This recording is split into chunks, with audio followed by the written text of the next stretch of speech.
இன்னைக்கு வேலண்டைன்ஸ் டே ஸ்பெஷலாக ஒரு சின்ன குட்டி ரீல்ஸில் ரீடிங் பார்ப்போம்.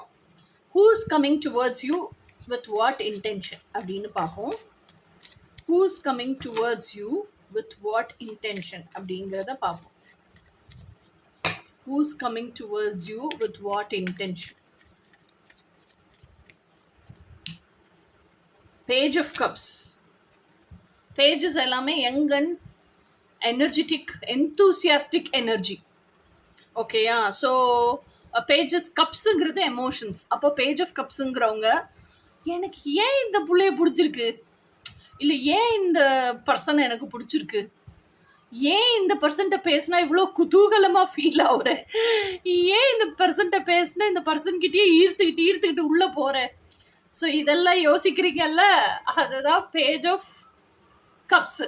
ஓகேயா? ஸோ அப்போ உண்மையிலேயே உங்களுக்கு அந்த பர்சனை பிடிச்சிருக்குன்னு அர்த்தம். என்ன பண்ணுறதுன்னு தெரியாமல் உங்களை அறியாமல் ஈர்த்துக்கிட்டு போகுதுல்ல அந்த பர்சன் கிட்ட, அந்த ஃபெமிலியாரிட்டி, அதையே உட்காந்து யோசிச்சுட்டு இருக்கீங்க. ஏன்னா அது உங்கள் எமோஷன்ஸை போய் தொடுது, உங்களை அறியாமல் ஒரு ஃபுல்ஃபில்மெண்ட்டை கொடுக்குது. ஏங்கிற சிந்தனை நல்லா இருக்கு. இந்த எனர்ஜியை என்னால் ஃபீல் பண்ண முடியுது. You very happy inside.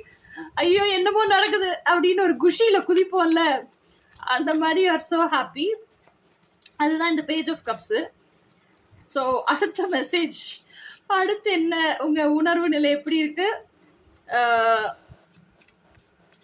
இந்த பர்சன் யாரு அப்படின்னு பார்ப்போம். Wow, 4 of wands. 4 of wandsனா என்ன? யூஸ்வலாக எல்லா டெக்லையும் எப்படி இருக்கும்னா, ஊர்கூட்டி பத்திரிக்கை அடித்து எல்லாரையும் அழைச்சி ஒரு சர்ச்சில் நடக்கிற கல்யாணம், அதுக்காக அழைச்சி அந்த சர்ச்சில் கல்யாணம் நடக்குது. அதுதான் 4 of wands. அந்த சர்ச்சு முன்னாடி 4 கம்பம் ஊண்டி இருப்பாங்க. கம்பம் ஊண்டி பூப்பந்தல் போட்டிருப்பாங்க. அது வழியாக தான் நீங்கள் என்ட்ராக்கி உள்ளே போகணும். ஸோ அந்த மாதிரி ஊர் கூடி செலிப்ரேட் பண்ணக்கூடிய ஒரு விசேஷம் தான் 4 of wands. இதில் வந்து 4 of wands எப்படி காமிச்சிருப்பாங்கன்னா, ஒரு டென்ட்டு. ஓகேயா? அந்த டென்ட்டுக்குள்ளே இவங்க 2 பேரும் அவங்களுக்கு பிடிச்சதை செலிப்ரேட் பண்ணி வாழ்ந்துட்டு இருக்காங்க. அதான் டென்ட்டுக்கு வெளியே வந்து டான்ஸ் ஆடிட்டு இருக்காங்க. ஸோ அந்த மாதிரி காமிச்சிருப்பாங்க. ஸோ இதில் 2 பேர் தான் இருக்காங்க. So this is a very very happy intimate union. So அப்போ 2 பேரும் சேர்ந்து எங்கேயோ டூர் போய் நல்லா ஆட்டம் போட போறீங்க, எனக்கு அது மட்டும் தெரியுது. 4 of wandsங்கிறது என்ன? 4 of wands is a celebration. Mostly it's a wedding. வெட்டிங்கிறது என்ன? 2 பேர் யுனைட் ஆகிற ஒரு விசேஷம். ஸோ அப்போ சேர்ந்து டுகெதர்னஸ் இல்லையா, பை பேசிக்.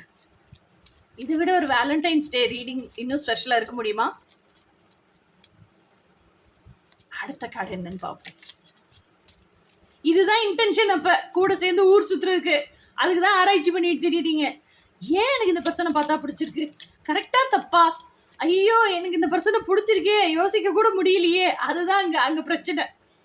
ஓகேயா? என்னத்தை யோசிச்சாலும் அந்த பர்சன் நினைச்சா அவங்க கூப்பிட்டா வீணு சிரிச்சிட்டு பின்னாடி போயிடுறேன். Why is that? The tower card.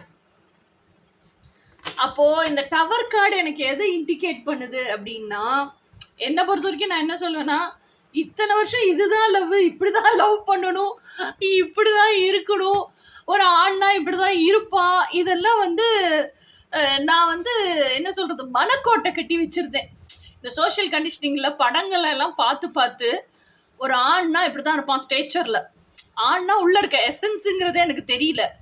ஸ்டேச்சர்ல அப்படி 6 பேக்கு, நல்ல வெல்பில் டார்ம்ஸ், இப்படி எல்லாம் இருக்கிறவன் தான், நல்ல டாலு, ஃபேரு, ஹேண்ட்ஸம், இப்படி எல்லாம் இருக்கிறவன் தான் ஒரு ஆணுன்னு நான் பிடிச்சி வச்சிருந்தேன். மைண்டுக்குள்ள இப்படிதான் இருப்பான், என்னோட ட்ரீம் பர்சன் இப்படிதான் வருவான் அப்படின்லாம் நினைச்சு வச்சிருந்தேன். ஆனா இவனை பார்த்தா அப்படியெல்லாம் இல்லை. ஆனா இன்டர்னல் மேக்கப்ல ஒரு ஆணுங்கிறவன் எசன்ஸ் வைஸ் நான் எப்படி வச்சிருந்தனோ அதெல்லாம் மேட்ச் பண்றான். ஸோ அப்போ என்ன அர்த்தம், உங்க அந்த எக்ஸ்பெக்டேஷன்ஸ் எல்லாம் அப்படி கட உடஞ்சி கீழே விழுகுது. ஓகேயா?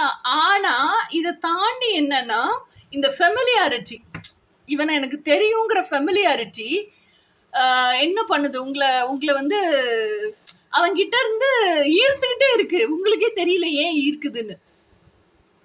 ஐயோ நான் எதிர்பார்த்த மாதிரி இவன் இல்லவே இல்லை, எனக்கு இவனை பிடிக்கவே இல்லை, ஏன் இருக்குதுன்னு எனக்கு தெரியல, ஆனால் இவன் பின்னாடி நான் போயிட்டே இருக்கனே அப்படிங்கிற சிந்தனை உங்களை விட்டு போகவே மாட்டேங்குது. ஆனால் இது வந்து என்ன பண்ணுதுன்னா உங்க பிலீஃப் சிஸ்டத்தோட கம்ப்ளீட் ஸ்ட்ரக்சரே மாத்திருச்சு. ஸோ அப்போ ஆணுன்னா இப்படியெல்லாம் இருக்க தேவையில்லை. ஆணுங்கிறவன மனசளவில் ஒரு ஆண் அப்படிங்கிற அந்த ஆண்மை குணங்கள் இருக்கணும். எசன்ஸ் அளவில் அவன்கிட்ட பேசுனா அள்ளு விட்டுறணும், அப்படி இருக்கணும் ஆண்னா அப்படிங்கிறது இப்போதான் ரியலைஸே பண்ணியிருக்கீங்க. ஸோ அதுதான் அந்த டவர் கார்டு. ஓகே, இப்போ வேலண்டைன்ஸ் டே ஸ்பெஷல் என்னன்னா உங்கள் ரொமான்ஸ் ஏஞ்சல்ஸ் கார்ட்ஸ் என்ன சொல்லுது அப்படின்னு பார்ப்போம். உங்களுக்கு என்ன அட்வைஸ் கொடுக்குது அப்படின்னு பார்ப்போம். இது வந்து ஒரு குட்டி ரீடிங் தான்.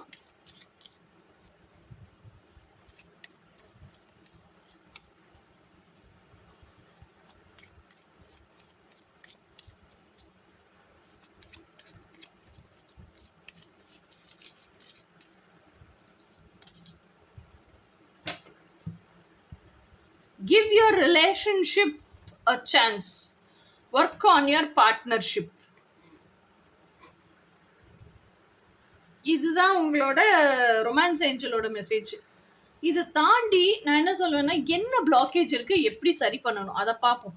ஆக்சுவலாக இவ்வளோ லவ் இருக்கு, இவ்வளோ தூரம் அந்த உங்களுக்கு வியடா தோண்டாலும் ஈர்த்துட்டு வர்ற அளவுக்கான சோல் லெவல் அட்ராக்ஷன் இருக்கு. இது பிசிக்கல் அட்ராக்ஷன் கிடையாது. ஏன்னா பிசிக்கல்ல தான் உங்களுக்கு புரியலையே, அதனால தான் டவர் கார்டு வந்திருக்கு.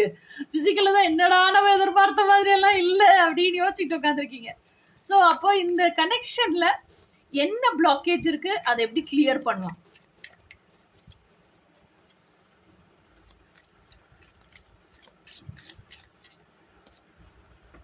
Eight of cups. இதுதான் வந்து ஆக்சுவலாக எயிட் ஆஃப் கப்ஸ். நீங்கள் வாக் அவே பண்ணீங்க அப்படின்னா தான் இதில் சன்னும் இருக்கு, மூணும் இருக்கு. ஓகேயா? ஸோ சன் பிரைட்டாக ஷைன் ஆகும், மூணோட குளிர்ச்சியும் நீங்கள் உணர முடியும். இது வந்து ஃப்ரண்ட் சைடு ஆக்சுவலாக. ஆனால் இது பேக் சைடு தான் வந்திருக்கு. இதுதான் உங்கள் பிளாக்கேஜ். என்ன அர்த்தம், உங்களுக்கு என்ன பண்ணணும்னே தெரியல. ஆக்சுவலாக உங்களுக்கு தெரியுது, நான் பார்க்குற வேலை, என்னை சுற்றி இருக்கிற மக்கள், என்னை சுற்றி இருக்கிற சூழ்நிலைகள், இதெல்லாம் என் எனர்ஜியை உறிஞ்சி வாழுது. ஸோ என்னை சுற்றி இருக்கிறது பூரா எனக்கு கார்மிக் பேட்டர்னாக இருக்குது அப்படின்னு நல்லா தெரியுது. ஆனால் இந்த ரெஸ்பான்சிபிலிட்டி பூரா நான் தலையில் எடுத்து போட்டுக்கிட்டேன். ஓகேயா? அதனால என்னால் இதை விட்டுட்டும் வெளியே ஓடி வர முடியல. ஆனால் எந்த நிர்பந்தமுமே இல்லாமல் உங்களுக்கு நீங்கள் செல்ஃப் லவ் அப்படின்னு நீங்கள் யோசிக்கிறீங்கன்னு வச்சுக்கோங்களேன். I am my importance, I am my priority. அப்புறம் தானே நான் மற்றவங்களை எல்லாம் பார்க்கணும். என் எனர்ஜியை உறிஞ்சி வாழ அடுத்தவங்களை நான் எப்படி அனுமதிக்கலாம்? என் எனர்ஜி தான் என்னோட என்ன சொல்கிறது, கரன்சி. என்னோட பீஸ் ஆஃப் மைண்டு தான் இந்த உலகத்துலேயே எனக்கு ஒரு லக்ஸரியான விஷயம். அந்த மாதிரி தானே உங்கள் சால்டிடியூடை நீங்கள் மதிக்கணும். ஆனால் இப்போ நீங்கள் என்ன செய்கிறீங்கன்னா, இந்த வேலை எனக்கு வேணும், அதனால என்னை ட்ரெயின் அவுட் பண்ணுச்சு, எனக்கு எம்டியான ஃபீலிங்காக இருக்குது அப்படின்னாலும் வேறு ஆப்ஷன் இல்லாமல் நான் வேலையை பார்த்துக்கிட்டே இருக்கிறேன். அங்கேயும் செல்ஃப் பிட்ரேலா? ஓகே, என்னை சுற்றி இருக்க மக்கள் எல்லாம் வேறு யாரும் இல்லை, எங்கள் அப்பா அம்மா அக்கா தங்கச்சி இவங்க தான் இருக்காங்க. ஸோ என்னால் விட்டுட்டு வெளியே ஓடி வர முடியல, அந்த ரெஸ்பான்சிபிலிட்டி ஏர்னிங் மெம்பராலாம் இருக்கிறதுனால. அப்போது அந்த பீப்புளையும் ட்ரெயின் அவுட் பண்ணுறாங்கன்னு உங்களுக்கு நல்லாவே தெரியுது, உங்களை யூஸ் பண்ணிக்கிறாங்கன்னு நல்லாவே தெரியுது, உங்களை எம்டி பண்ணுறாங்கன்னு நல்லாவே தெரியுது. பட் ஸ்டில் அந்த சூழ்நிலையிலையும் உட்காந்துட்டு இருக்கீங்க. அதுவும் செல்ஃப் பிட்ரேல் தான். அதே மாதிரி உங்களை சுற்றி இருக்கிற சுச்சுவேஷன்ஸையே அவங்க டாக்ஸிக்காக கார்மிக்காக உருவாக்கிக்கிட்டே இருக்காங்க. ஸோ அதுலேருந்தும் நீங்கள் வெளியே வரணும்னு தெரியுது. பட் வேறு ஆப்ஷன் இல்லாமல் சோஷியல் கண்டிஷனிங், வெளியே போயிட்டா என்ன செய்வாங்க, ஃபியர் ஆஃப் ஜட்ஜ்மெண்ட், உட்காந்துக்கிட்டே இருக்கீங்க. அங்கேயும் செல்ஃப் பிட்ரேல் தான். ஓகேயா? இன்னொன்று ஃபியர் ஆஃப் அபேண்டன்மெண்ட்டும் இருக்குது. தனியாக போனால் நான் என்ன ஆயிடுவேணுங்கிற பயம். ஓகேயா? ஸோ அப்போ இத்தனை சுச்சுவேஷன்லேயும் நீங்கள் இப்படியே பயந்துட்டே இருக்கீங்கன்னா, அப்போ உங்களுக்குள்ளே இந்த ஸ்பிரிச்சுவல் ஜேர்னிக்குள்ளே வந்து உங்களுக்குள்ளே டிவைன் இருக்குங்கிறத நீங்கள் நம்பி பிரயோஜனமே இல்லை. வாய் வார்த்தைக்கு டிவைன் இருக்குங்கிறதெல்லாம் வேஸ்ட். உண்மையிலேயே ஆக்ஷனில் சொல்லணும்னா டிவைன் என்னை பார்த்துக்குவாரு அப்படின்னு எல்லாம் நீங்கள் வெளியே வந்து வாக்கவே பண்ணணும். ஸோ இந்த கார்டு உங்களுக்கு எதை சொல்லுதுன்னா, walk away from what ever it is. என்ன விஷயமா இருந்தாலும் சரி, உங்களை ட்ரெயின் அவுட் பண்ணுதா, அது பீப்புளாக இருந்தாலும் சரி, சூழ்நிலையாக இருந்தாலும் சரி, கெரியராக இருந்தாலும் சரி, வாக் அவே ஃப்ரம் இட். கடவுள் உங்களுக்கு வழி காமிப்பார். அந்த கடவுள் கையை பிடிச்சிட்டு வெளியே நடந்து போங்க, வாக் அவே. உங்கள் டிவைன் மாஸ்குலைன் கையை பிடிச்சிட்டு வாக் அவே. அவர் கைட் பண்ணுவார், அவர் கூட்டிகிட்டு போவார் கரெக்டான இடத்துக்கு. Sun will shine in your life, moon will make you cool. இதுதான் ஆக்சுவாலிட்டி. ஓகேயா? இதுதான் உங்கள் பிளாக்கிங் ஃபேக்டரும். எப்போ நீங்க இந்த செல்ஃப் பிட்ரேயல் லைஃப்பை விட்டு வாக் அவே பண்றீங்களோ அப்ப நீங்க ஆசைப்படுற அத்தனையும் உங்க லைஃபுக்குள்ள என்டர் ஆகும். இது நான் எழுதி கையெழுத்து போட்டு கொடுக்குறேன் உங்களுக்கு. ஓகே கைஸ், இது வேலண்டைன்ஸ் டே ஸ்பெஷலுக்கான ஒரு குட்டி ரீடிங். ஆனால் நம்ம ஒரு பெரிய ரீடிங் பார்ப்போம். Who is coming towards you with what intention அப்படிங்கிற ரீடிங். அதே மாதிரி what is going to happen in next 48 to 74 hours அதையும் பார்ப்போம். Okay, until then bye.